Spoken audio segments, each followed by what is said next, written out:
and made her sit, slipped his fingers from her hand. His arms quivered and his eyes watered as he took the dented billy can from his belt and laid it next to her feet. He turned and began walking. She watched him rub his hands through his thinning hair and rest them on the back of his neck. She watched as his shoulders shook and his legs wobbled as if he might fall to his knees. She watched as his figure got smaller and smaller in the distance until he was a tiny black dot on the horizon. In another moment, the dot evaporated into the wavy air. Sinking, sinking, sinking. Her stomach lurched, her mouth too dry to vomit. She picked up the can.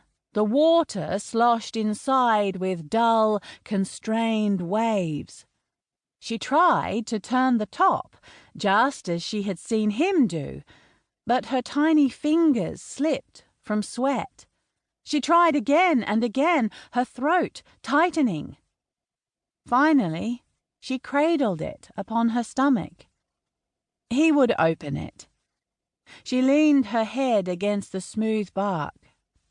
He would open it. Patience and sun mingled with throbs of thirst and lulled her to sleep. Flies flitted across her eyes, tickled her lashes, and buzzed in satisfaction upon moist skin.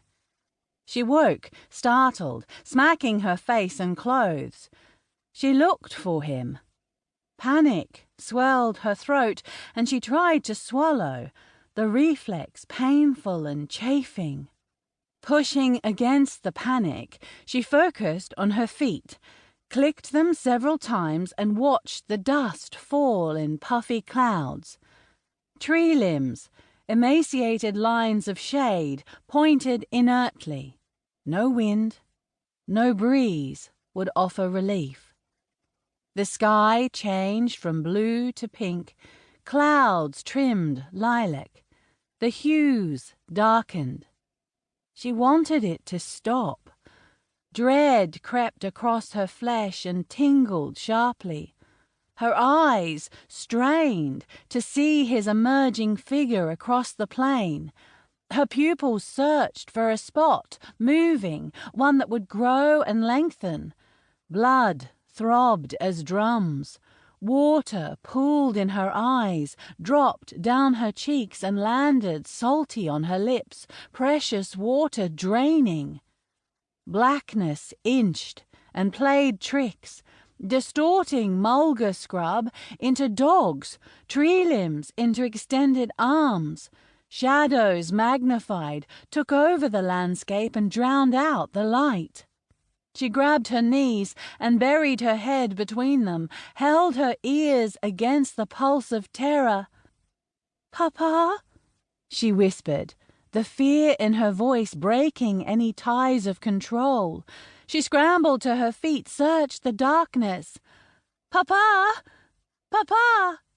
She choked in raspy spats, morphed the word into a howl. "Papa!" The moon climbed. She bent into her screams, and tears shook with the chilled air. The animals began their night shift, replacing the singers with the chirpers. Her cries echoed over the plain, carried away and diffused by the sounds of insects.